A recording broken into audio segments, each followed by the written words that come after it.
ابو ذر ایک جوڑا پہنے ہوئے تھے اور ان کا غلام بھی جوڑا پہنے ہوئے تھا۔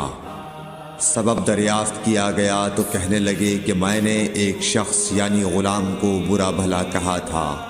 اور اس کی ماں کی غیرت دلائی یعنی گالی دی، تو رسول اللہ صلی اللہ علیہ وسلم نے یہ معلوم کر کے مجھ سے فرمایا،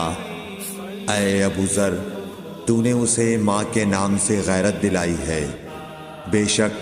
تجھ میں ابھی کچھ زمانہ جاہلیت کا اثر باقی ہے۔ یاد رکھو ماتحت لوگ تمہارے بھائی ہیں، اللہ نے اپنی کسی مصلحت کی بنا پر انہیں تمہارے قبضے میں دے رکھا ہے،